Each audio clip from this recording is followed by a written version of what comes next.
Sabi nila may mga gulay daw na nakakapag-trigger ng mga sakit nila sa rheuma or arthritis, 'di ba? Isa diyan sa mga sinasabi nila siyempre munggo. Kailangan natin i-correct ito bilang doktor nyo sa mga nakikinig diyan na may mga arthritis, rheuma, and alamin natin anong ba yung rason bakit nagkakaroon tayo ng flares or tinatawag nating attack ng arthritis. Una sa lahat, maraming klase ang arthritis. Meron tayong osteoarthritis o ang arthritis ng pagkatanda, usually sa may edad na. Tapos meron din tayong rheumatoid arthritis, which is a autoimmune reaction. May mga antibodies or pamamaga sa katawan na nagkukos ng inflammation sa inyong mga kasukasuhan or joints. Then pangatlo naman, gouty arthritis, which is usually due to the build-up of uric acid and yun nga inflammation din sa mga joints mo. Technically yun yung magiging reason bakit nagkakaroon tayo ng severe pain.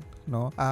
Though meron tayong build-up, kailangan din natin malaman bakit ba siya nagkakaroon ng build-up ng uric acid crystal sa joints ninyo. Isa sa mga sinasabi nila, Dok, bawal ba ang ganito, bawal ba ang ganyan. So, ang pinaka-importante na malaman natin, syempre yung diet. Kung ano ba yung diet na mas appropriate sa inyo na may rheuma. So, mag-focus tayo lang sa type of arthritis ng gout. Usually, yung triggers natin nanggagaling dito sa mga kinakain natin. Pino-offer namin ang low purine diet. Ano ba ang purine? So, ang purine, lahat ng cells natin na may DNA, meron siyang purine and pyrimidine. So ang purine and pyrimidines, meron silang ring.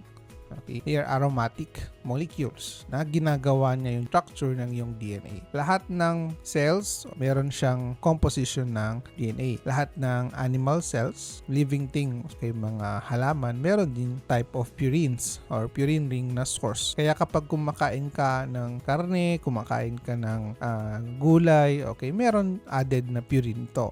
At saka take note, ang purine nagkagawa din ng katawan din natin. Now, kapag sobrang dami ng purine, ang nangyayari sa katawan natin ay nagbi-build up siya or tinatawag nating accumulation. So, kung nag-accumulate ang purine sa ating katawan, nako-convert siya sa tinatawag nating uric acid. Kung sobrang dami ng purine source na kinakain natin, nagbi-build up siya, nagde-develop siya sa uric acid. Now, Doc, ano ba yung mga pagkain na rich sa purine? So, sa rich sa purine, tignan natin. So, high in purine would be wild game. Pag sinabing wild game, sabi dyan, it's more on meat o karne. Then, like veals, venisons, and ducks. Well, usually yung mga hinahunt dito kasi yung basis kasi ng website nito, US. Pero sa atin, okay, any living thing, okay, na may red meat. Susunod din dito, ang mga sources din dito is siyempre karne ng baboy, karne ng baka, karne ng kambing, anchovies sa Tagalog, bagoong, sardinas or sardines, mataas yan sa purines, herring, mussels, codfish, scallops, trout, tuna, and haddocks. So, laman dagat. Ano pa? Organ meat. So, sa atin kasi sa Pilipinas, kung napansin nyo sa last na video natin, nabanggit ko, mahilig tayo sa mga papaitan, mahilig din tayo sa mga pagkain na exotic, no? Bopis, isa yan. Betamax, isa yan.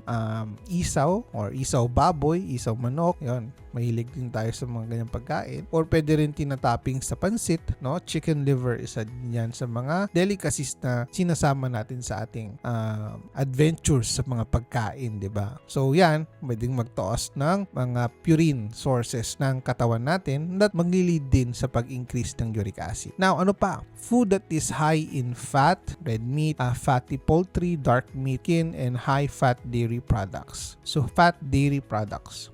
Next. Now, kung mahilig kayo sa pagkain sa fast food at merong gravy yung pagkain, alam nyo na kung anong pagkain yun. Note na kapag yan ay may gravy, merong added increase na purine content. And then, beer. Tingnan nyo, beer ay ang alak na yan. Well, yan ay type ng alak na makakataas ng uric acid. Now, ano ba yung low purine? Peanut butter, nuts, low fat or fat-free dairy products such as low-fat milk, cheese, yogurt, pwede yun. So pag sinabing low purine, ito yung mas prefer natin na ipakain sa mga pasyente natin. And then eggs, syempre in moderation, as much as possible, just stick to at least 1 or 2 eggs a day, no? Kung kaya naman, hard-boiled egg na lang para hindi magkaroon ng added na mantika. Fat and oil, syempre in moderation pa rin. Other vegetables not mentioned are good source, okay, na low purine foods. Potatoes, bread, rice, and pasta. Wine in moderation, again, depende sa standard drink. And then fruit or fruit juices. Now, this is a concern for fruit and fruit juices kasi